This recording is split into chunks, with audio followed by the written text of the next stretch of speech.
Biz BYD so'nggi yilish chempioni magnit maydon ko'rsatkichlarini o'zgargan edik.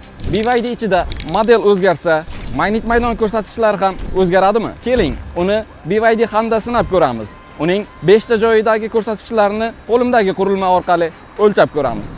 BYD Han elektromobili haydovchi o'rindig'idagi ko'rsatkichimiz 8.2 milligauss. Haydovchi oyoq osti ko'rsatkichimiz 26 milligauss. Markaziy konsolimizdagi magnit maydonimiz 605 milligauss. Monitorimizdagi magnit maydon ko'rsatkichimiz 8.3 milligauss. Haydovchi yon o'rindig'i 5.9 milligauss. Orqa o'rindig'i BYD Han elektromobilining ko'rsatkichi 6.6 milligauss. BYD Chazor gibrid elektromobili. BYD Chazor gibrid elektromobilining haydovchi o'rindig'i ko'rsatkichi 4.7 milligauss. Haydovchi oyoq osti ko'rsatkichi 5.3 milligauss. Markaziy konsol qismidagi ko'rsatkichimiz 4.9 milligauss. Monitordagi ko'rsatkichimiz 5.5 milligauss. Yon o'rindiqdagi ko'rsatkichimiz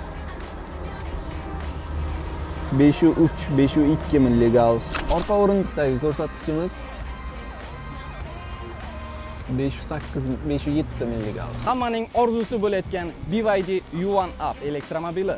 Uning ichidagi elektromagnit maydon darajasi inson tanasiga qanchalik yaqin? Bugun buni birgalikda real test orqali tekshiramiz. BYD Yuan Up elektromobili haydovchi o'rindig'idagi magnit maydon ko'rsatkichimiz 0.7 milligauss. Haydovchi oyoq osti ko'rsatkichimiz 1.9 milligauss. Markaziy konsoldagi ko'rsatkichimiz 0.3 milligauss. Monitordagi ko'rsatkichimiz 0.2 milligauss. Haydovchi yon o'rindig'idagi ko'rsatkichimiz esa 0.4 milligauss. Orqa o'rindig'imizdagi ko'rsatkich 0.3 milligauss. BYD Y2 elektromobilimizning ichki ko'rsatkichlarini ko'rib chiqamiz. Qani, ketdik azizlar. Elektromobilimizning haydovchi o'rindig'idagi ko'rsatkich 0.1 milligauss. Haydovchi oyoq osti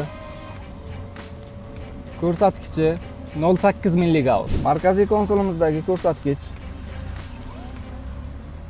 0.8 milligauss. Monitorimizdagi ko'rsatkich 0.0 milligauss. Haydovchi yon o'rindig'i ko'rsatkichimiz 0.1 milligauss. Orqa o'rindig'imizni ham birdan ko'rib o'tamiz. Orqa o'rindig'imizdagi ko'rsatkichimiz 0.2 milligauss.